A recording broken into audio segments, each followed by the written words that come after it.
I feel really confident in saying that the carbon fiber spoiler that fits onto the Model 3 looks really good, but does it actually do anything? I don't think any of us are actually expecting crazy efficiency gains here, but I wanted to test this out anyway to see what you're actually getting for your hundreds of dollars that you're dropping on a carbon fiber spoiler. I've got the matte black one here from Hansshow, and I'm going to test it out on a highway loop test, where I will be driving in a 50-kilometer loop at highway speeds for a high majority of the time. I will be setting a brand new trip for each pull, starting from the exact same parking spot here at my local Dollarama, as I always do for my tests. We can see it there. Do we actually gain efficiency from using the spoiler? I'm going to install the spoiler immediately after doing this first loop, so I have identical weather conditions on the exact same day. My car thinks it's about 11 degrees Celsius. My phone tells me it's about 15 here in Warman where I'm at right now, which would be about 57 degrees Fahrenheit. And of course, I set a brand new trip here, so I'm at 0.0 kilometers. And really the number we're going to be looking for here is the amount of kilowatt hours used for the exact same round trip route. My car is a 2024 Tesla Model 3 long range all-wheel drive Highland Refresh Edition.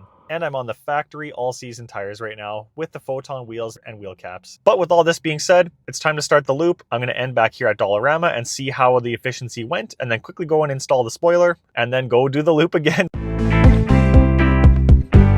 Alright folks, so I got her in full self-drive here, and we're actually going to go 120 kilometers an hour, which is right around 75 miles an hour. And the reason for that is, realistically, that's how fast I always go. That's how fast a majority of traffic goes here. I feel like you guys would probably agree. And so I wanted this to be a little more realistic, but also the faster you go, the less aerodynamic your car becomes, and the more it's actually fighting through the air to get through it, right? That's the whole point of aerodynamics, and that is at least partially the point of a spoiler. And so I think the faster I go, still within reason, is going to help amplify the results of the test and see, are you actually getting a difference if we were to amplify it a little bit like I'm doing here. All right, guys, so 15 kilometers into the drive so far, used exactly 3 kilowatt hours, so that's pretty convenient, and pretty much at exactly 200 watt hours per kilometer. So this is actually going to be pretty easy to keep track of. So my turnaround point is right around that 25 kilometer mark, so I'll do an update then, and probably one more right before I get back to town. And then of course, decelerating into town and going a little bit slower, I'm going to get my efficiency numbers up a little bit in terms of watt hours per kilometer, and the total kilowatt hours used will be a pretty cool stat. And then I'm really excited to throw on the spoiler. I've had the spoiler for like 2 months, but you can't install it until temperatures get at least plus 10 Celsius. But I think this will do just fine today. And so yeah, I'm really thrilled to finally get this thing on and just kind of up the look of my car, and who knows, maybe even the efficiency. We'll find out. I'm gonna guess that it's gonna be 3% more efficient, which maybe that's crazy. Maybe it's gonna be way less than that, but I feel like why not? And of course I have to thank Hansshow for sending this out to me so I can do the test in the first place. They're giving you guys 22% off this exact same spoiler. If you like how it looks, if you like the result, then you can pick one up yourself with the link in the description and using the promo code there too. Okay, so I just completed the turnaround, 26 kilometers in, and used 4.9 kilowatt hours with an average of 188 watt hours per kilometer so far. All right, 40 kilometer check-in, a 7.3 kilowatt hours, just roll over to 7.3 kilowatt hours used, and 181 watt hours per kilometer average. So this is definitely getting better. We must have been getting some headwind before, because this is slowly getting better. All right, folks, back at Dollarama, the exact same spot as before, and I've pretty much nailed the 50 kilometer loop here. So 50.3 kilometers, we used a total of 8.6 kilowatt hours, which was an average of 172 watt hours per kilometer. So not bad, not great. It was all at 120 kilometers an hour on the highway, so it is what it is there. But yeah, that's the result without the spoiler. So now I'd say time to go home and install the spoiler and show you guys how simple that is. The spoiler came packaged really nicely in a thick box and then in this nice foam. And yeah, this is what it looks like. This is what the VHB tape looks like on the inside. And if you set the spoiler up, it'll actually just rest on the car, on the back of it, right where it's going to be set up, and without the tape being stuck on. So you can line everything up and it'll just stay there and yeah, be ready to go for you to line up with the tape trick. Now what you're going to do is you're going to be cleaning off the whole area. I recommend going to the car wash first like I did, and then kind of fit the spoiler where I think it's going to be by eyeball.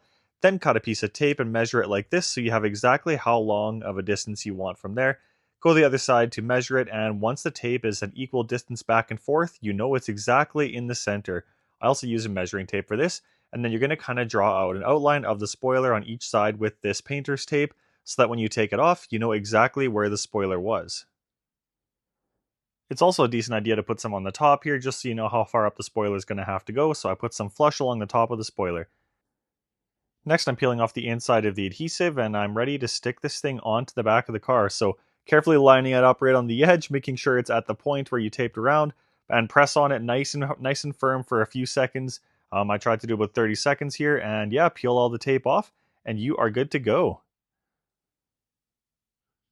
This thing looks pretty awesome. I love the first glance look at it. I'm going to be putting in some footage here soon of it in the outside in the sunlight as well. But yeah, at first glance, this thing really elevates the back of the car. It looks quite a lot better, I have to say, than without it. Well, that was super easy, as you can see from the time lapse. Just got to clean off the trunk, line up the tape, and peel the tape off, and make sure you put it in your marks, and you are good to go, and it is on. And I sure hope it stays on. I'm on my way back to Dollarama now. So yeah, well, as soon as I get to Dollarama here, I'm going to set a new trip, and we will go off for leg number 2, this time with the awesome spoiler. I'm pretty psyched about this. It looks really good. I'm curious what you guys think of it. I love that classy matte black carbon fiber look, and it's crazy how light that thing is. Like, I couldn't even believe how light it was. All right, back here at Dollarama, and the spoiler is on. I hope it's still on. Yeah, guys, this thing looks so awesome. Even has a little bit of an overhang. You can see a lip over the back of the trunk there, but yeah, this thing is sweet.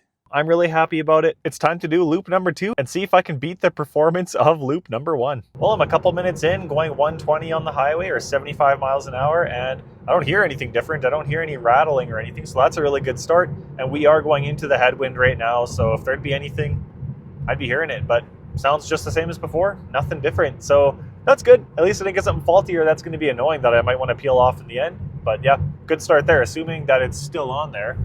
I actually can't see it. So yeah, I mean, I just can't see the trunk. Hopefully it's still on there. And I'm going to do a 15-kilometer update here soon, but even already it's looking pretty okay. All right, guys, well, 15 kilometers in, just like the last time. I think I was actually at more like 15.3. But yeah, I mean, we are not going to get to that 3 kilowatt hours like we did last time, even at 15.3. As you can see there, this is actually proving to be a bit more efficient. Only 2.8 still, and I'm approaching 16 kilometers here. 2.9 now. Yeah, I forget exactly what this looked like on the previous run, but this is definitely slightly better. And of course, my overall goal to beat here is 8.6 kilowatt hours total used. Now, so far, that does seem small, but it does seem promising. It does seem like it actually is more efficient. And if you work that out over the course of 50,000 kilometers or 100,000 kilometers or 100,000 miles, that's going to end up being actually a pretty massive number. And considering the cost of charging, maybe this thing can technically pay itself off, even if you're paying like $300 for it or whatever it is in Canadian dollars anyway. So that's kind of cool. I'm really excited to see what this ends up getting.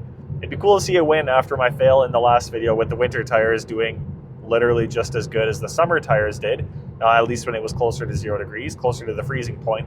So it'd be really cool to see a win here where you can spend like $300 and get more efficiency out of your vehicle and have it look better. That'd be really cool. I hope we end up seeing that. But yeah, next check-in is at the 25-kilometer point, or 26 or so, when I do the full U-turn and get back up to speed. And right back at that 26-kilometer number. And yeah, this is interesting. I'm already at my final efficiency here at the 180 point of my last video, and I have the tailwind to go now, so this is certainly going to be more efficient than before. But yeah, I'm excited to see how low this can go. I find it pretty interesting though that at this point in the first loop, I was at 190 watt hours per kilometer, and in this one, I'm at 180 at this point. And so of course I ended that last drive with 171.9, so 172 watt hours per kilometer as my final efficiency number. And that is after slowing down off the highway and going in town for the last kilometer, so that ends up being really efficient. But even at this point right now, I'm at 180 exactly. So I am really on pace to for sure beat it. And this is identical testing conditions. It only took me about 20 minutes total to go home and install the spoiler and get back to Dollarama. This is about as pure of a loop as you can do. So yeah, I'm pretty psyched about this. And if I even get 3%, like if you work out how big a 3% gain is, like that is kind of massive over the course of, I don't know, a couple thousand kilometers, 10,000, 100,000 kilometers. Like, it's cheap enough to charge on electricity, but also it's not about the charge. It's about gaining 3% more distance. Like that's 3 extra kilometers per 100 for a 400 kilometer battery. Like that's an extra 12 kilometers, which I don't know, could save you one day. Could save you from getting stranded one time. If I can gain 3% from installing a spoiler, that looks good. Epic victory in my opinion. All right, 40 kilometers in, 7 kilowatt hours used, and 174.5 watt hours per kilometer. We are nearly at the point where I ended last time, and yeah, this is for sure going to beat it, I would say. Well, only 10 kilometers to go here until the final result. It actually seems like you might get a usable gain from putting on a carbon fiber spoiler. This is awesome. You guys might have to pick one up. It does more than just look good. All right, folks, I am back, and this actually was a success. Literally the exact same 50.3. I'm within 100 meters of what I did before. Yeah, I'm not kidding when I say I do the identical loop. And 8.2 kilowatt hours used. That means we saved 0.2 kilowatt hours, and our efficiency 162.2 watt hours per kilometer. That's 10 watt hours per kilometer better than before. So if I do the math on that, taking the 171.9 watt hours per kilometer, dividing it by 162.2, we actually end up getting 5.8% difference on the exact same route done half an hour apart. That's better than I thought. Like 5.8%, that is actually kind of massive. That means for every 100 kilometers I was driving before, I'm pretty much going 106 now. Like, that is actually really substantial. On a road trip, that's going to add up a ton. Over the course of a lifetime of a car, that's going to add up a ton. If I take the lifetime usage of my car, and since I bought it, which was 11,100 kilometers exactly, that's how long ago I bought the car, and that's how many kilometers I put on it. And this is the total energy that I've used while driving. So this is important because this doesn't include anything for preconditioning. This is just driving kilometers. And so if I take 5.8% off of this 2273 kilowatt hours, that ends up only being 2,141 kilowatt hours used. And if you subtract that, it's 132 kilowatt hours saved. Now I'm going to times that by my charging at home price to simulate if I never used a supercharger. It's not huge. It's $20 and some change. So pretty much $20 per 11,000 kilometers is what I can expect to save. That is actually something kind of nice because I plan to put over 200,000 K on this car. So if I take that $20 and times it by 20, which would simulate me going up to about 220,000 K, which I totally see myself doing in the next 10 years, maybe even less based on my current rate, which would be like 8 or 9 years. That turns into a total saving of $409. It will pay itself off in about 150,000 kilometers or about 100,000 miles roughly, which, you know, that's better than nothing. That's honestly not that bad. And of course, this isn't fully scientific. There is a lot of variables here that I'm not factoring in. I'm just doing some dumb napkin math here, but I feel like my test, all things considered, was pretty decent. Like, I did the same route, going the same speed in the same conditions. I don't think I could have done much more than this without getting too intense about it. So I'm pretty happy about that. And I guess I should go and see if the spoiler is still on the car, just to make sure. Still there. And even better yet, if you're supercharging, you're going to be saving way more money because every kilowatt hour in supercharging costs that much more. So if you use less to get there, you're going to save way more. Even more amplified savings, right? I guess that makes the conclusion of this video pretty easy. The carbon fiber spoiler from Hansshow equals big success, big recommend. I'm going to be leaving that on, of course. It stayed on the car after being installed only a few minutes prior, and then I went straight onto the highway into some headwinds. I don't think it's coming off anytime soon, and if it does, I'll let you guys know, but hopefully it doesn't. And yeah, for what you pay, for how much cheaper this is than from the actual Tesla store, it's so worth buying one from Hansshow. And of course, you can amplify your savings with 22% off with my discount code that's up on screen and also in the description along with my link to the website. I'm really psyched about this. It makes my car look quite a bit better in my opinion. I feel like you guys would agree with that. And I am genuinely really surprised by the aerodynamic results. It doesn't make sense to me why Tesla wouldn't include that from the factory when range is the main problem. Like, why wouldn't they include this to get better range on all the cars, to have that better number on the website, right? I don't know what I'm missing here, but 6% seems to be pretty massive. And I guess that is only on the highway. That is not including anything in the city where I think your gains are pretty substantially minimized. The spoiler really is a highway tool for efficiency, at least. I am so happy to finally be able to actually install and use my spoiler, and it's going to be on my car, hopefully, for a very, very long time. Thank you so much for checking out another FrozenTesla video, and I'll see you on the next one.